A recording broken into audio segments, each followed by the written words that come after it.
There are nights in Europe when the rain does not fall so much as it remembers. It drips from the iron lungs of old gutters, slides down the faces of saints carved into church walls, and pools in the cracks of streets that have outlived empires. On one such night in a city whose name has been written in too many languages to count, a figure in a long coat moves through the dark with a quiet that does not belong to something his size. His coat is heavy, his boots are heavier, and the hand he keeps tucked into his pocket is heavier still, because that hand is not flesh. It is stone, ancient and red, carved with markings older than the catacombs beneath him. He smells of cheap cigars, gun oil, and a faint trace of brimstone that no soap has ever fully washed away. His name is Hellboy, and tonight he is following a trail of bodies. It began 2 weeks ago, when reports reached the Bureau of strange disappearances tied to a black market that did not deal in gold or guns, but in relics. Bone fragments wrapped in silk, daggers that hummed when held, pages torn from books that should not exist. Someone somewhere was buying them all, and the people who carried them kept turning up dead, drained, marked with patterns that looked less like wounds and more like signatures. Hellboy had seen ritual murders before. He had seen cults. He had seen demons wearing the skin of bankers and witches running quiet shops behind quiet doors. But this was different. The marks on the bodies were precise, almost elegant, almost bored, as if whoever made them had been doing it for a very, very long time. He had followed the rumors from a smoke-filled bar in Prague to a forger in Vienna, and from a forger in Vienna to a one-eyed old woman in a city further east, who took one look at him, crossed herself twice, and whispered a single word before slamming her door. She would not say more, but others did. In half-finished sentences, in the silences between drinks. There were princes in the dark, they said. There were clans. There were courts beneath the streets, older than the streets themselves. There were monsters who did not howl at the moon but sipped wine while they watched the city burn at a comfortable distance. Hellboy had heard 1,000 stories like it. Most were nonsense. A few were true. The ones that were true tended to bite, so now he walks, past shuttered cafes, past wet cobblestones, past a homeless man who looks up, sees him, and quietly looks away, as if recognizing something the rest of the world has forgotten how to see. The trail leads him to an iron grate behind an abandoned chapel, the kind of grate that looks rusted shut but opens too easily when his stone hand closes around it. The smell hits first.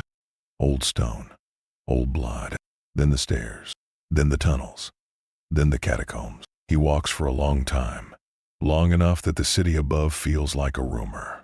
The walls are lined with bones, arranged in patterns that no medieval monk would ever have chosen. Crosses turned sideways, skulls grinning toward each other in pairs. Names scratched into the stone in alphabets that died before Rome was born. And then at last the chamber. It is wider than it should be, lit by candles that do not flicker. At its center sits a long table, and around that table sit figures who do not breathe, do not blink, and do not pretend to be anything other than what they are. They are beautiful in the way a knife is beautiful. They are still in the way a spider is still. Their eyes catch the candlelight and hold it the way deep water holds the moon. Not demons. He has seen demons. Demons are loud. These are quieter. Hungrier in a way that has learned patience. Organized. Political. And every single one of them turns to look at the red-skinned giant standing in their doorway with a revolver on his hip and a cigar burning low between his teeth. One of them smiles. He does not smile back. Word travels fast in a world that lives in shadows. By the time the sun rose the next morning, every prince in every court within 1,000 miles knew that something had walked into their catacombs and walked back out again. Not screaming, not bleeding, just walking, with a cigar in his mouth and a list of names in his pocket. They called him many things in those first days. The Red One, the Daywalker who was not kindred, the Beast in the Coat. None of the names stuck because none of them quite fit. He was not a hunter, not in the way they understood hunters. He was not a mage. He was not a werewolf. He was not a ghost wearing borrowed skin. He was something else, something the elders had no file for.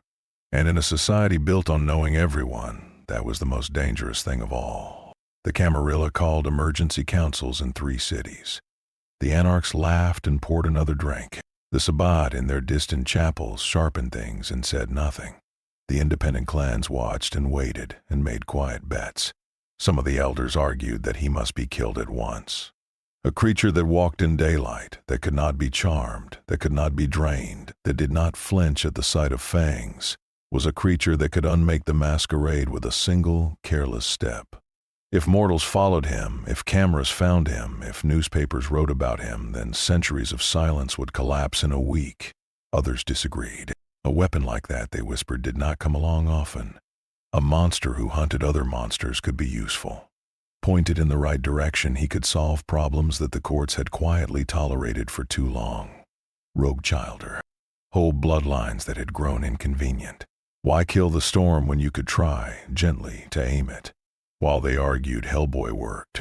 He did not know about councils. He did not care about clans. He had a notebook full of names and a city full of leads, and he moved through both with the patience of a man who had been doing this since before most of these vampires had bothered to learn his language. A missing girl in the old quarter led him to an apartment that smelled wrong. The apartment led him to a club that opened only at midnight.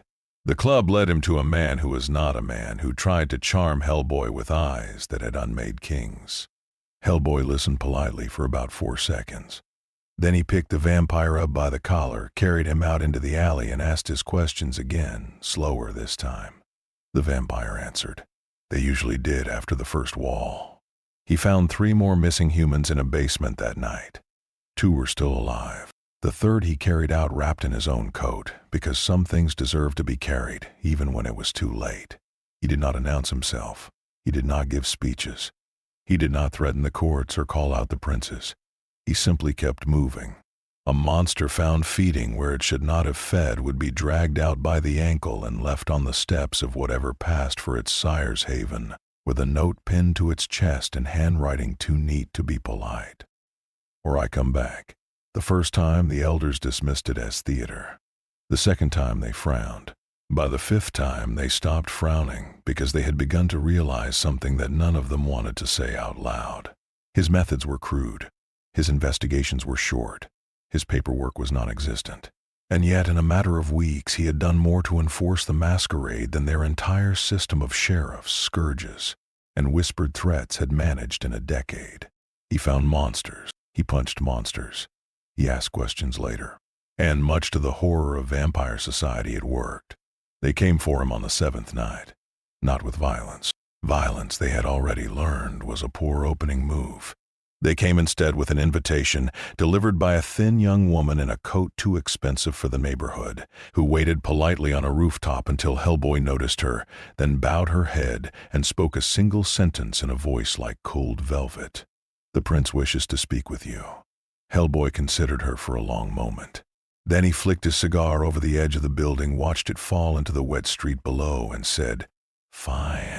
The court met in what had once been an opera house. The seats had been torn out long ago. The stage had been replaced by a circle of high-backed chairs, arranged like a wheel around a single open space. The walls were painted with frescoes of saints whose eyes had been carefully, lovingly scratched out. When Hellboy entered, the chairs were already full. There were 13 of them.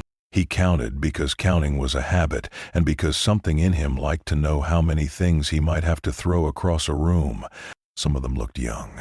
Some looked impossibly old. All of them looked at him the way a chess player looks at a piece that has just moved itself across the board. The prince sat at the head of the circle. He was tall, thin, dressed in something that had been fashionable when fashion still required candlelight. His voice was quiet and clean. He spoke for a long time. He spoke of history, of tradition, of the delicate balance that had kept their kind alive through wars and inquisitions and centuries of human progress. He spoke of prophecy, of an old text kept in a vault no human had ever entered, that warned of a red-handed figure who would arrive in the last age, and whose choices would shake the foundations of every hidden world. He asked Hellboy with great courtesy whether he was that figure.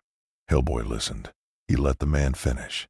Then he reached into his coat, pulled out a folded photograph, and dropped it onto the marble floor between them. It showed a child, maybe 10 years old, last seen 3 weeks ago. Found that morning in a drainage tunnel beneath the river, drained of blood, with marks on her throat that no one in this room could pretend not to recognize. I don't care about your prophecy, he said. I care about her, and the others, and whoever did this. The room went very quiet. Then it erupted, not in shouting. Vampires of that age did not shout. They argued in glances and small tilts of the head and fingers that drummed once against the arm of a chair before stilling again. But the argument was real, and it ran deep. Half of them wanted him gone by any means necessary. The other half wanted to know what he had found, because some of them had been hearing the same whispers he had. Bodies drained, yes, but not for hunger, for ritual. The marks were not the marks of any clan. The patterns were older than the Camarilla, older than the first whispered traditions of the Masquerade, older, some of them feared, than the curse that had given them their thirst in the first place. There were tunnels beneath this city that even they did not enter. There were doors down there that had been sealed long before any of them were born, and lately those doors had been opening. The prince closed his eyes, just for a moment. Then he opened them again and looked at Hellboy with something that was almost, but not quite, fear. Mr. Hellboy, he said softly, it seems we may have a problem larger than either of us. Hellboy picked up the photograph, folded it again, and tucked it carefully back into his coat. Yeah, he said. The tunnels under the city did not appear on any map. The maps that did exist, the ones in dusty municipal archives and old church records, ended at certain points with notes in faded ink. Here the stone changes. Here the water rises. Here we did not go further. Whoever had written those notes had been wiser than most. Hellboy went further. He carried a flashlight he did not really need, a revolver he absolutely did, and a small leather bag of things the Bureau preferred not to talk about in mixed company. Behind him, at a careful distance, walked two vampires the prince had assigned as guides. One was old enough to remember when these tunnels had been used for catacomb burials. The other was young enough to be terrified. They did not speak much. There was something about the air down there that discouraged conversation.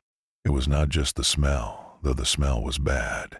It was the way sound moved. Footsteps echoed wrong. Words came back half a second late, as if something else were trying them out before letting them through. The deeper they went, the older the stone became. Roman brick gave way to something rougher. Rougher gave way to walls that did not look quarried so much as grown. The carvings changed too. The crosses disappeared first. Then the saints. Then the human figures altogether. By the time the tunnel opened into the lower chamber, the only images left on the walls were spirals and eyes, and a single repeating shape that looked like a mouth without a face. Hellboy stopped at the chamber's edge and turned off his light. He did not need it. The chamber was already lit. Not by torches. Not by candles. By a slow, sick red glow that pulsed from the floor itself, as though something beneath the stone were breathing. In the center of the chamber stood a circle of figures in dark robes. Around them, arranged on the floor in patterns that hurt to look at directly, lay bodies. Some were human, some were not. All of them had been opened in the same careful way, and their blood had been, not wasted but directed, channeling down into grooves cut into the stone, grooves that fed inward toward a single point at the heart of the circle. At that point the floor was thinnest. He could feel it more than see it. Something was on the other side, something vast, something that had been sleeping for a very long time and was no longer entirely asleep. The young vampire behind him made a small sound. The old one put a hand on the young one's shoulder and said nothing. Hellboy understood in that quiet way he sometimes understood things, that the cult in this room did not serve any vampire clan. They had used vampire victims, vampire methods, and vampire territory, but their loyalty ran deeper and older and worse. They worshipped something that had been alive when the first vampire was still a frightened mortal hiding from a god. And they were close. Days, maybe hours, from finishing what they had started. He thought about the photograph in his coat. The child in the drainage tunnel. He thought about how often, in his long, strange life, he had stood at the edge of a room exactly like this one. Different city, different cult, different name carved into the floor. Always the same shape, always the same offer hidden behind it. End it all, burn it down. Be what you were made to be. He had said no every time. He intended to say no again. He stepped back into the tunnel quietly and looked at the two vampires. "Go up," he said. "Tell your prince. Tell every prince. Tell the anarchs. Tell the Sabbat if you have to. Tell anyone who still wants a city to wake up in." The old vampire frowned. "You expect us to unite?" For one night," Hellboy said. "After that, you can go back to hating each other. I don't care." "And if we refuse?" the young one asked, in a voice that was trying very hard to sound brave. Hellboy looked back toward the chamber. The red light pulsed once, slowly, as if something below had just noticed him. "Then there won't be anyone left to refuse," he said. "Not you. Not them. Not the people upstairs sleeping in their beds. Not the kids walking home from school tomorrow. Nobody." He drew his revolver, checked the cylinder, snapped it closed. Destiny was pulling at him again. He could feel it, the way old soldiers feel old wounds before the rain. Another apocalypse, another door he was supposed to open. He spat once on the stone floor. "Not tonight," he muttered. "Not this one either." They came together in the end because they had to. The prince sent word through channels that had not been used in 100 years. The Anarch Baron sent word through channels that had never officially existed at all. Even the Sabbat, who answered to no court and no prince, sent a small, ugly group of their most disciplined warriors, because some of them had felt the same wrongness in the stone and understood, in their own twisted way, that there were worse masters in the world than the ones they already served. By the time Hellboy returned to the lower chamber, he was not alone. Behind him walked vampires who had not spoken to each other in centuries, who had killed each other's children, who had burned each other's havens, all of them now moving in the same direction, toward the same red light, for the same simple reason. If the thing below woke up, there would be no more centuries to argue about. The cult was waiting. They had felt him coming. The chamber had changed since his first visit. The grooves in the floor were full now. The red light no longer pulsed. It glared steady and wide like an open eye that had decided what it wanted to see. At the center of the circle, the stone had begun to crack. Something on the other side was pushing. Hellboy did not give a speech. He had never been good at speeches. He just rolled his shoulders, cracked his neck once, lifted his stone right hand, and walked into the room. The first robed figure raised a knife. Hellboy hit him so hard that the wall behind him changed shape. After that, things got loud. The vampires moved like a storm with 13 heads. Camarilla elders fought beside anarchs they had once exiled. Sabbat warriors tore through cultists with a joy that was deeply unsettling to watch. A Tremere of some kind stood near the back of the room with both hands raised, weaving something invisible that made the cult's own rituals stutter and choke. A Bruja and a Ventru, who had not stood within 10 feet of each other in 80 years, fought back to back without speaking, because there was no time to remember how much they hated each other. And through the middle of it all walked Hellboy. He did not run. He did not roar. He moved at the steady, patient pace of a man who had been here before, in different rooms, with different monsters, and had not yet been stopped. Cultists came at him with curved blades and chants in a language that scraped against the inside of the skull. He answered them with his right hand. The stone hand. The one he had spent his whole life trying not to think too much about. Around him, the chamber began to break. The crack in the floor widened. The red light brightened. Something inside it started to take shape. Not a body, not yet. A suggestion of a body. A hint of limbs that bent in too many places, of a mouth that opened in too many directions, of an idea of a face that had been carefully designed to drive whoever saw it out of their own life. He heard it then. The one he had been ignoring for most of his life. It told him what he was. It told him what he had been made for. It told him that the hand he had used to break the first cultist was the very key the thing below was waiting for. That if he simply chose, simply allowed it, simply stopped pretending, he could finish what he had been built to start. Worlds would end. Old gods would wake. And he, at last, would be what every prophecy had promised. He stopped in the middle of the chamber.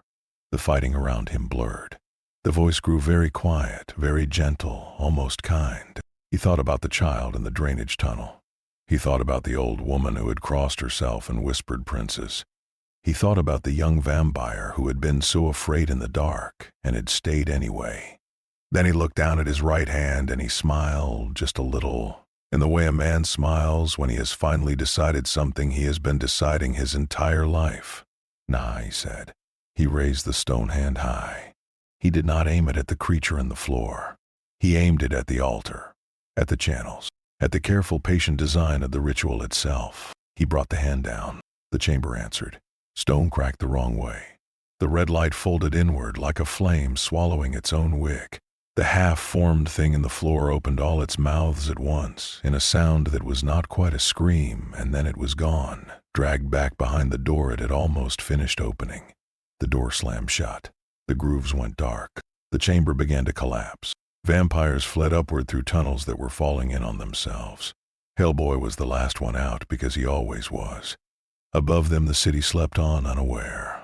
A creature built to end worlds had once again chosen to save one instead. The dust took 3 days to settle.